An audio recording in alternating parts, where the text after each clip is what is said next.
We have an embarrassment of riches living here in Southwest Florida. Each year, our slice of paradise is singled out for all sorts of accolades and distinctions, but we've still managed to stay relatively unspoiled, making this area popular as a great escape, and that is the focus of this week's show.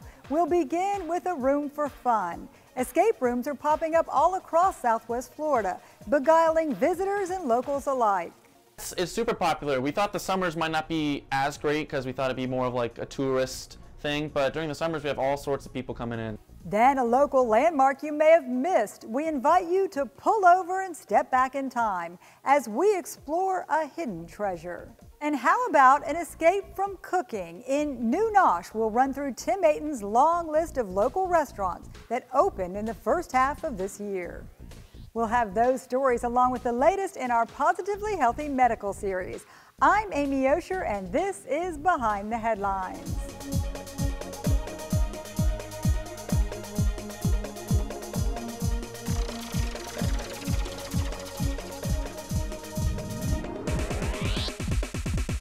I'm Amy Osher. Thanks for joining us. If you're looking for an excursion that gets your body and brain working, you don't have to go too far. Escape rooms are quite literally a breakout trend for family, friends, even company team building. All that's required is 60 minutes and a captive audience.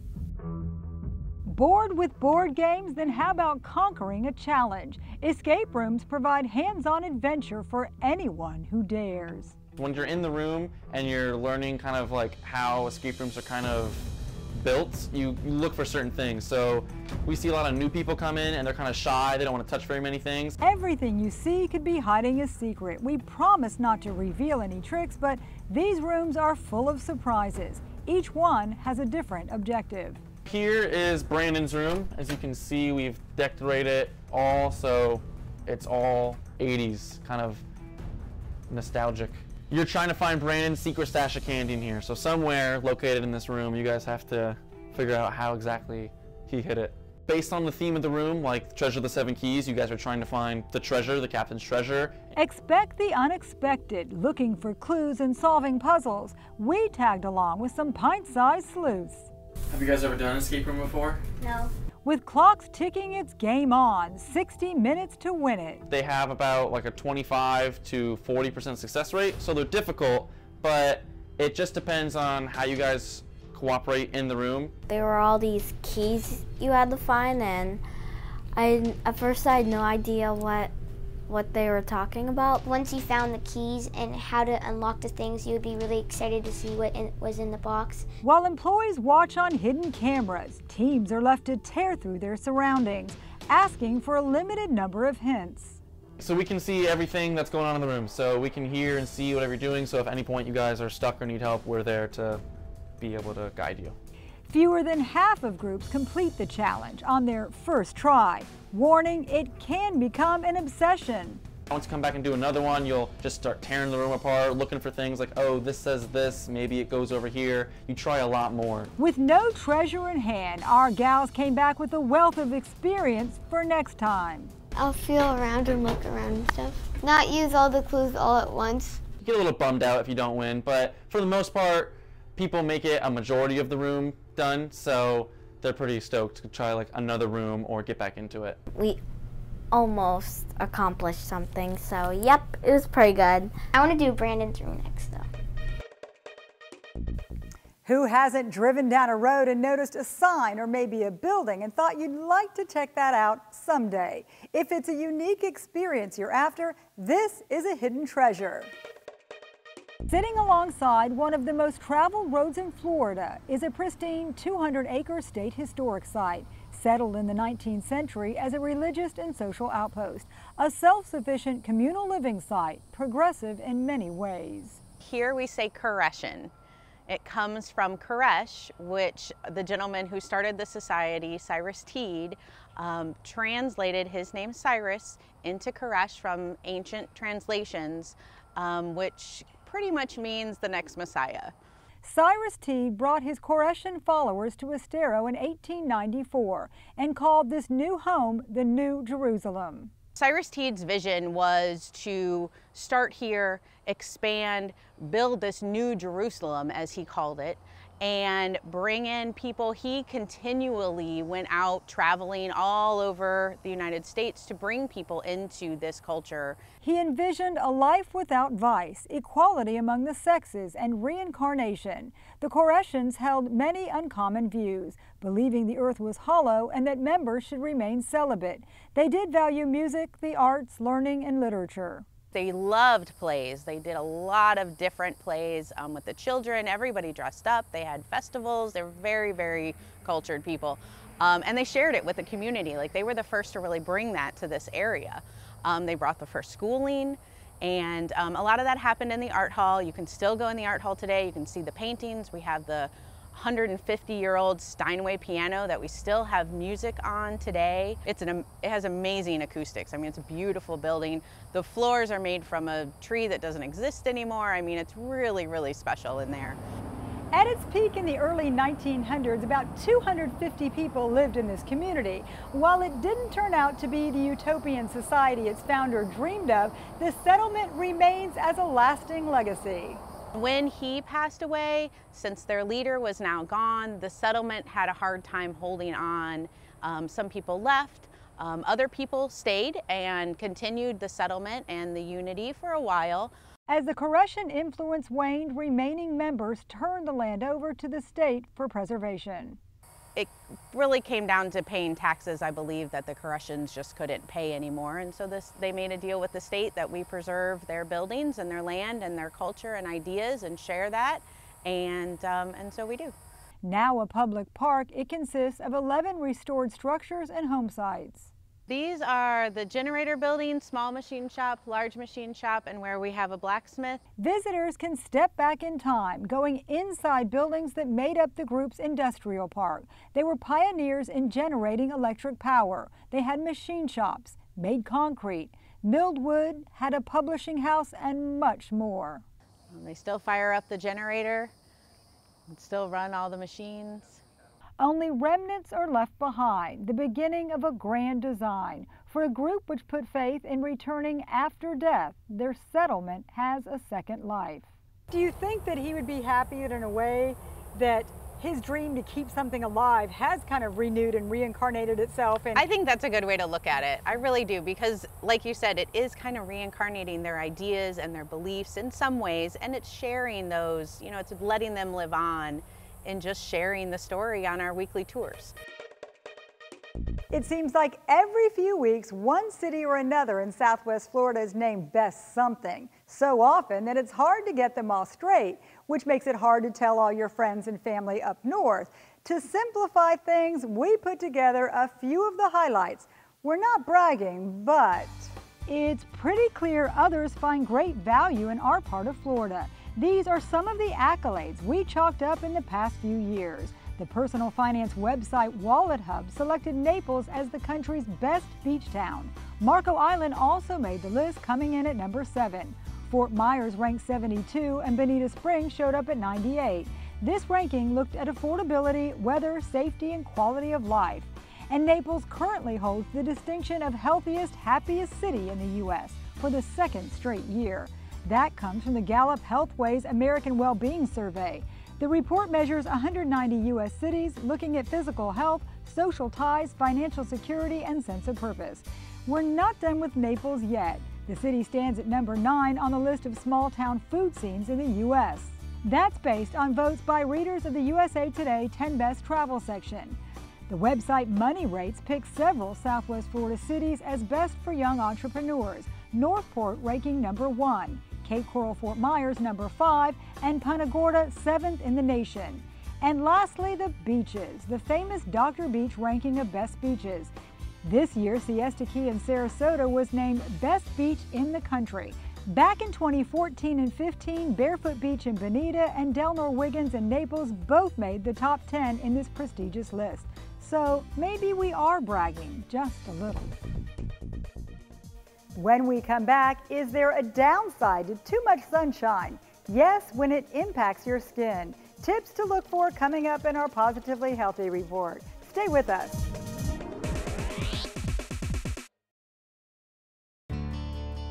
Life here is amazing, and so is the joint care. At the Total Joint Center at Physicians Regional Healthcare System, we've changed the experience of joint replacement for good.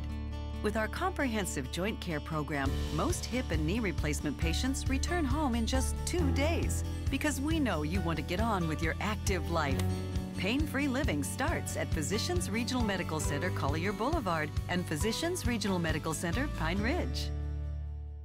Hiring the right moving company is important. Best Moving and Storage is a family-owned and operated business serving Southwest Florida for over 22 years. From our free in-home estimate until the last piece of furniture is in your new place or stored in our climate-controlled warehouse, we treat you like family. Best Moving and Storage is fully licensed and insured, with all of our employees being certified drivers and packers. When it comes to protecting your treasured belongings, choose a company that's experienced and trustworthy. Call Best Moving and Storage today at 239-592-6565. My name is Steve Unser, and cabinetry is my specialty. I have been creating custom designed cabinetry for 20 years in Southwest Florida, and now I am celebrating the grand opening of our new Naples showroom. Steve Unser Cabinetry will help you design your kitchen, bath, or home office with stunning results, offering the best quality of cabinets with a wide variety of design options and pricing to fit any budget. If your kitchen isn't becoming to you, you should be coming to us. Now 2 locations to serve you.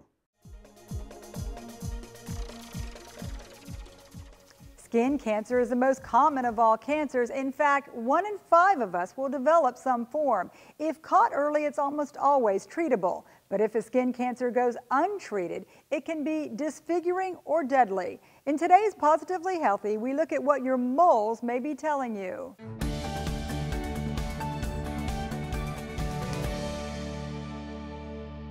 No one knows your body as well as you do, and that could be life-saving when it comes to detecting dangerous skin cancers. If caught early, they're most always curable. The important thing is to know what to look for. There's some guidelines to think about, and we call them the ABCs, but we've added D and E and a few other letters later on. Dermatologists suggest a monthly self-exam using these simple memory jogs. So A is asymmetry. If it's asymmetric, you need to be concerned about that, get it checked out. If it's symmetric, that's usually a good sign. Moving on, B stands for borders. So if you have a scalloped border or you can't quite tell where the lesion starts and stops on your skin, that's generally not a good sign. Again, get it checked out. C stands for color. Normal things are usually just one color, but if you start to get multiple colors, you may want to get that checked out too. Doctors added to the ABCs with other indicators for atypical moles that could spell melanoma. The letter D is for diameter. Something that's larger than a pencil eraser is usually a little bit concerning. If you're not sure what a pencil eraser is, it's about the size of 6 millimeters or 1/4 of an inch. So things that fit that are a little bit bigger, you want to get checked out. That's not to say small moles are always safe, but generally speaking, bigger is not better. And finally, E stands for evolving. You should know your skin better than your dermatologist. You should know if something's changing or evolving over time. If something starts out flat and then it becomes raised, that's evolving, that's changing. If it develops symptoms, itching, bleeding, something where it's not the way that it once was, we get concerned about that. Along with your self-exams, experts recommend a head-to-toe evaluation performed by a dermatologist every year. Together, these should help you stay safe and feel comfortable in your own skin. Self-described foodies are enjoying the heat of Southwest Florida kitchens. Tourism experts say more people are considering food and dining when choosing a vacation destination. That's why our semi-annual look at new restaurants is always a hit. Tim Ayton prepared a list of new eateries that opened in the first half of 2017. Thanks, Amy. For many years now, I do an annual halftime report, which looks at all the restaurants that open and close in the first half of the year, the first 6 months. And there's quite a bit that happens here in this area. So let's take a look at some of the new places to eat.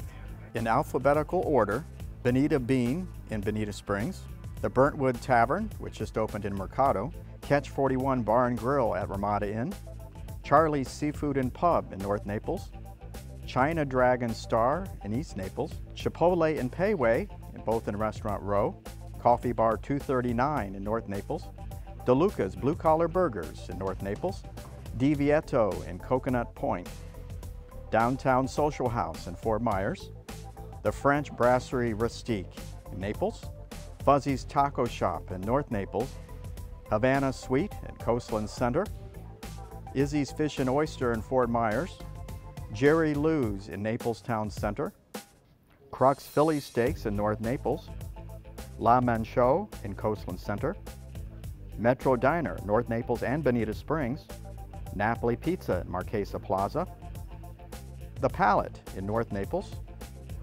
Palumbo's Pizza, Stock Plaza, Public House in North Naples, Rumba Cuban Cafe to Go in North Naples, Sauce Lady Buffetto in East Naples, Slicer's Hoagies in Marquesa Plaza, Spice Club Indian Grill, San Carlos Park, Texas Roadhouse and Restaurant Row, True Food Kitchen in the Waterside Shops, Villa Italian Kitchen in Coastland Center, The Warehouse in Golden Gate Estates, Wasabi in Miramar Outlets, and Zoe's Kitchen in Estero. And those are the new restaurants that opened in the first 6 months. You can see that video and a photo gallery online at naplesnews.com, as well as the more than 25 restaurants that closed in the first 6 months with a video as well. While we're having fun, our team of reporters is working hard on the beat. Thanks, Amy. So Collier County is going to take a wait-and-see approach now as the state tries to implement the new medical marijuana laws. The county has banned dispensaries from opening here in Collier County until at least the end of December. Pretty much what it sounds like they're doing, what it seems like commissioners are doing, is waiting for the state to pretty much get sued over the new rules because they think those rules are unconstitutional. They allow counties to opt out to ban dispensaries. Some commissioners are saying that's like allowing a county to opt out of freedom of speech or the right to bear arms because it is a constitutional right now to buy medical marijuana. So we're going to find out what's going to happen next. Find out more on naplesnews.com.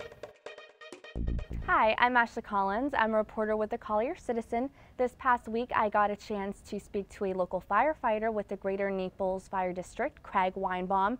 He is actually competing in a national contest with Hormel Chili. This is a contest where local firefighters across the nation have submitted their recipes and a little backstory on how they created the chili to receive thousands of dollars worth of prizes to benefit their local station. He is one of the top 10 right now, and he needs people's votes in order to get to the top 3 and compete in a cook-off in New York City. So for more on this story and to find out how to vote, visit naplesnews.com. Hello everyone, my name is Eric Statz. I'm the environment reporter for the Naples Daily News. Recently I wrote a story about a project that the Florida Department of Transportation is constructing along Alligator Alley, the stretch of I-75 between the West Coast and East Coast. The project involves filling in a gap of fencing that was not built when the original alley was constructed. Instead of putting a 10-foot fence on either side of the alley for the entire stretch of Alligator Alley, they left out a gap between the Naples toll booth and the Faki Union Canal, about 9 miles. They're now raising that fencing so that panthers are no longer able to cross Alligator Alley and jump the fence. Instead, the panthers will be directed to underpasses, wildlife underpasses, beneath the bridges that cross a couple of the canals. These bridge crossings have already spotted lots of wildlife using them, including Florida panthers. For more on this story, check it out at naplesnews.com. Still to come, you'll have to travel to enjoy these escapes. A handful of destinations that are known for being picture perfect. That's ahead on Behind the Headlines. Shut the front door, because it's time to shop. Bear's $20 million sell-off is on. Rock-bottom prices store-wide. 65% off Natuzzi all-genuine leather sleepers. Everything must go. The area's only 30 minutes or less ER service pledge means you'll find less waiting for the care you need. And because we're full-service hospitals, a lot more care if you need it. Less waiting, faster care. Only at Physicians Regional Healthcare System. Is your auto insurance keeping pace with your life? Ask for a AAA triple check insurance review to see if your current policy is still a good fit. An agent will assess changes in your life, like new vehicles or drivers. Make sure you've got the right coverage and all the discounts you deserve. They'll also see how a AAA membership can round out your protection on the road. Plus, provide roadside assistance, discounts, free services, and vacation extras. Ask for your AAA Triple Check today.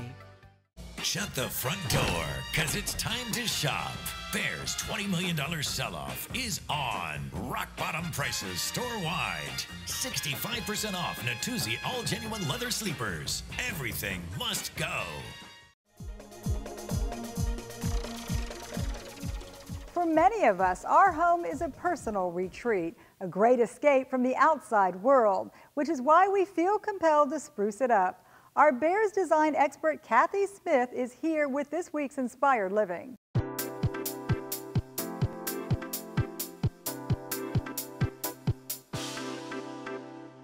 Hi, I'm here at Bonita National at the Bougainvillea model by Lennar. Today's topic, we're going to talk about how to layer a master bed. As you can see, this is layered beautifully. You have a cap cover, which is the beginning of the layering. This is a nice fitted cap cover that you can see the footboard, allows you to see the footboard much better, and all the beautiful nail heads on the footboard. And then from there, now you can start layering. You've got 2 euros with silk, and as you can see, it's kind of like a burnout pattern, if you will. In the middle of that, you've got a beautiful cotton euro that has embroidery. Here, you've got Greek key euros, shams, and then coupled with fur, and then you've got some more velvet, like a velvet with an embroidered trim. Over here you've got a throw that is a fur, as well as some accessories that tie in the colors of everything else. So really, when you come into a master bedroom and you see a beautifully layered bed with a variety of fabrics and trims, that's the mark of a real professional design. And that's what people are looking for today. Whether your taste is sleek or sporty, car lovers can find it all at one Southwest Florida location, a museum devoted to some of the rarest rides ever to hit the road. It's called the Rev Institute, and it's worth a look.